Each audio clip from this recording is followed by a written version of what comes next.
ಈ ಮಕ್ಕಳು ಪಾಲಕ್ ಸೊಪ್ಪು ತಿನ್ನಿ, ಈ ಥರ ಸೋಯಾಬೀನ್ ತಿನ್ನಿ ಅಂದರೆ ನಿಜವಾಗ್ಲೂ ತಿನ್ನಲ್ಲ. ಈ ಥರ ಪಲಾವ್ ಮಾಡ್ಕೊಡಿ, ಕಣ್ಣು ಮುಚ್ಕೊಂಡು ತಿಂತಾರೆ, ಅಷ್ಟು ಟೇಸ್ಟಿಯಾಗಿರುತ್ತೆ. ಬನ್ನಿ ರೆಸಿಪಿ ನೋಡೋಣ. ಮೊದಲಿಗೆ ಇದಕ್ಕೆ ರುಬ್ಕೊಳ್ಳೋದಕ್ಕೆ ಈರುಳ್ಳಿ, ಹಸಿರುಮೆಣಸಿನ್ಕಾಯಿ, ಚಕ್ಕೆ, ಲವಂಗ, ಶುಂಠಿ, ಬೆಳ್ಳುಳ್ಳಿ, ಟೊಮೊಟೊ, ಕೊತ್ತಂಬರಿ ಸೊಪ್ಪು ಇಷ್ಟನ್ನು ಇಲ್ಲಿ ತೊಗೊಂಡಿದ್ದೀನಿ ನಾನು. ಮತ್ತು ಇಲ್ಲಿ ಅಕ್ಕಿ ತೊಗೊಂಡಿದ್ದೀನಿ ನಾನು, 1.5 ಗ್ಲಾಸಷ್ಟು ಅಕ್ಕಿನ ತೊಗೊಂಡಿದ್ದೀನಿ. ಮತ್ತು ಇನ್ನೊಂದು ಕಡೆ ನಾನು ಸೋಯಾಬೀನ್ಸನ್ನು ನೆನೆ ಹಾಕಿದ್ದೀನಿ. ಮತ್ತು ನೋಡಿ ಪಾಲಕ್ ಸೊಪ್ಪನ್ನು ಸಹ ತೊಗೊಂಡಿದ್ದೀನಿ. ಪಾಲಕ್ ಸೊಪ್ಪು ನೀಟಾಗಿ ಕ್ಲೀನ್ ಮಾಡಿಕೊಂಡು ಇದನ್ನು ಚೆನ್ನಾಗಿ ತೊಳ್ಕೊಬೇಕಾಗುತ್ತೆ.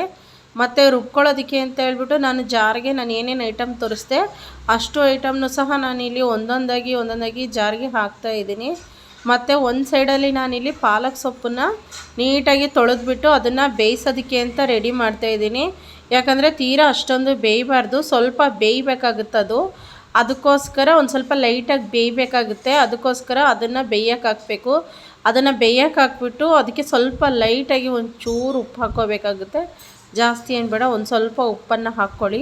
ಇವಾಗ ನೋಡಿ ಇಲ್ಲಿ ನಾನು ಬೇಯಕ್ಕೆ ಇಟ್ಟಿದ್ದೀನಿ. ಇವಾಗ ನೋಡಿ ಯಾವ ಥರ ಆಗಿದೆ ಅಂತೇಳಿ ಚೆನ್ನಾಗಿ ಕುದೀತಾ ಇದೆ.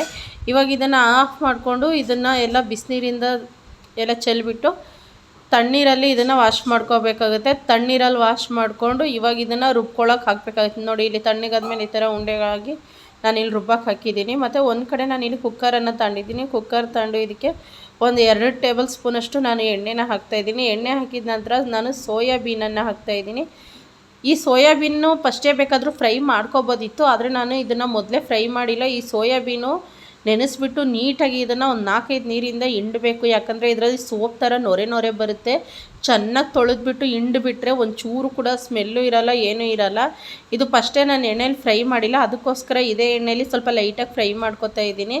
ಇದು ಚೆನ್ನಾಗಿ ಸ್ವಲ್ಪ ಫ್ರೈ ಆಗುತ್ತೆ. ನೋಡಿ ಇಲ್ಲಿ ಅಂಟ್ಕೋಬಾರ್ದು. ಅಕಸ್ಮಾತ್ ನಾವು ನೀರನ್ನು ಹಿಂಡಿಲ್ಲ ಅಂದಾಗ ಇದೇನಾಗುತ್ತೆ ಅಂದರೆ ಎಣ್ಣೆಲಿ ಹಾಕಿ ಫ್ರೈ ಮಾಡಬೇಕಾದ್ರೆ ಅಂಟ್ಕೊಬಿಡುತ್ತೆ, ಕುಕ್ಕರ್ಗೆ ಅಂಟ್ಕೊಬಿಡುತ್ತೆ. ಎಣ್ಣೆಲಿ ಒಂಥರ ಮುದ್ದೆ ಥರ ಆಗೋಗುತ್ತೆ. ಈ ಥರ ನೀರೆಲ್ಲ ಚೆನ್ನಾಗಿ ಇಂಟ್ಕೊಂಡಾಗ ನೋಡಿ ಏನೂ ಆ ಥರ ಆಗೋದಿಲ್ಲ.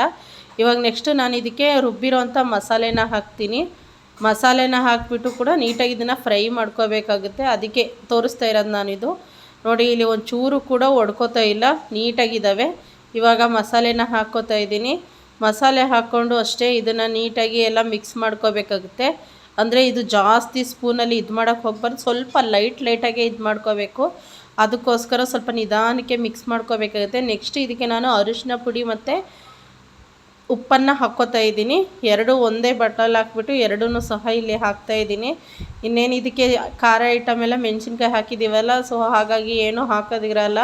ಅದಕ್ಕೋಸ್ಕರ ನೋಡಿ ನಾನಿಲ್ಲಿ ನೀಟಾಗಿ ಮಿಕ್ಸ್ ಮಾಡ್ಕೋತಾ ಇದ್ದೀನಿ. ಇದನ್ನು ಮಿಕ್ಸ್ ಮಾಡ್ಕೊಂಡಿದ್ದ ನಂತರ ನಾನು ಒಂದು ಕಡೆ ಅಕ್ಕಿನ ತೊಳೆದ್ಬಿಟ್ಟು ಅದಕ್ಕೆ ಕಾಲೇ ನೀರು ಹಾಕಿಟ್ಟಿದ್ದೀನಿ. ಇವಾಗ ನೋಡಿ 1.5 ಗ್ಲಾಸ್ ಅಕ್ಕಿ ಅಂದರೆ ಇದಕ್ಕೆ ನಾನು 2.5 ಗ್ಲಾಸ್ ನೀರಷ್ಟು ಹಾಕಿದ್ದೀನಿ. ಹಾಕ್ಬಿಟ್ಟು ಇದನ್ನು ನೀಟಾಗಿ ಚೆನ್ನಾಗಿ ಮಿಕ್ಸ್ ಮಾಡ್ಕೋಬೇಕಾಗುತ್ತೆ. ನೀವು ನೋಡ್ತಾ ಇರ್ಬೋದು ಸೋಯಾಬೀನ್ ಎಲ್ಲ ಮೇಲ್ಗಡೆ ಹೇಗೆ ತೇಲ್ತಾ ಇದೆ ಅಂತ ಹೇಳ್ಬಿಟ್ಟು. ಎಷ್ಟು ನೀಟಾಗಿ ಆಗುತ್ತೆ ಇದು ಅಂದರೆ ಅಷ್ಟು ಚೆನ್ನಾಗಿರುತ್ತೆ ಇದು ತಿನ್ನೋದಕ್ಕೆ. ಮತ್ತು ಇದನ್ನು ನೀಟಾಗಿ ಮಿಕ್ಸ್ ಮಾಡಿಬಿಟ್ಟು ಇವಾಗ ಇದಕ್ಕೆ ನಾನು ಕುಕ್ಕರ್ ಮುಚ್ಚಳನ ಹಾಕ್ತಾಯಿದ್ದೀನಿ. ಮುಚ್ಚಳ ಹಾಕಿದ ನಂತರ 2 ವಿಸಲ್ ಸಾಕು, ಜಾಸ್ತಿ ಏನು ಬೇಡ, 2 ವಿಸಲ್ ಸಾಕು. 2 ವಿಸಲ್ ಬಂದಿದ ನಂತರ ಇದನ್ನು ಆಫ್ ಮಾಡ್ಕೋಬೇಕಾಗುತ್ತೆ. ಇದು ಆಫ್ ಮಾಡ್ಕೋತಾ ಇದ್ದೀನಿ, ನೋಡ್ತಾ ಇರ್ಬೋದು ನೀವು ಇಲ್ಲಿ. ಇದನ್ನು ನಾನೀಗಾಗಲೇ ಆಫ್ ಮಾಡಿದ್ದೀನಿ, 2 ವಿಸಲ್ ಬಂದಿದೆ. ಇವಾಗ ನೋಡಿ ಎಷ್ಟು ನೀಟಾಗಿ ಕಾಣಿಸ್ತಾ ಇದೆ ಅಂತ ಹೇಳ್ಬಿಟ್ಟು ಇದು ನೀಟಾಗಿ ಮಿಕ್ಸ್ ಮಾಡ್ಕೋಬೇಕು. ಯಾಕಂದರೆ ಮಸಾಲೆ ಕುಕ್ಕರಲ್ಲಿ ನಾವು ಪಲಾವ್ ಮಾಡಲಿ, ಬಿರಿಯಾನಿ ಮಾಡಲಿ, ಏನೇ ಮಾಡಿದ್ರೂ ಮಸಾಲೆ ಒಂದು ಕಡೆ, ರೈಸ್ ಒಂದು ಕಡೆ ಆಗುತ್ತೆ. ಹಾಗಾಗಿ ಇದನ್ನು ನೀಟಾಗಿ ಮಿಕ್ಸ್ ಮಾಡ್ಕೋಬೇಕಾಗುತ್ತೆ. ಪಾತ್ರೆಯಲ್ಲೇ ಮಾಡ್ಬೋದಿತ್ತು, ಆದರೆ ನಾನು ಪಾತ್ರೆಯಲ್ಲಿ ಮಾಡಿಲ್ಲ, ಟೈಮ್ ಆಗಿಬಿಟ್ಟಿತ್ತು, ತಿಂಡಿ ಟೈಮು. ಅದಕ್ಕೋಸ್ಕರ ಇದರಲ್ಲಿ ಮಾಡಿದ್ದಷ್ಟೇ.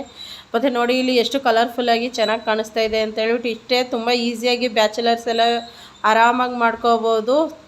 ತುಂಬ ಚೆನ್ನಾಗಿರುತ್ತೆ. ಒಂದ್ಸಲಿ ಟ್ರೈ ಮಾಡಿ. ನೀವು ಯಾರಾದರೂ ಫಸ್ಟ್ ಟೈಮ್ ಚಾನಲ್ ನೋಡ್ತಾ ಇದ್ದರೆ ದಯವಿಟ್ಟು ಚಾನಲ್ ಸಬ್ಸ್ಕ್ರೈಬ್ ಮಾಡ್ಕೊಂಡು ಸಪೋರ್ಟ್ ಮಾಡಿ ಫ್ರೆಂಡ್ಸ್. ಫುಲ್ ವೀಡಿಯೋ ನೋಡಿ, ಸ್ಕಿಪ್ ಮಾಡಿ ನೋಡಬೇಡಿ ಪ್ಲೀಸ್. Thank you. ಮತ್ತು ನೆಕ್ಸ್ಟ್ ವೀಡಿಯೋದಲ್ಲಿ ಸಿಗೋಣ.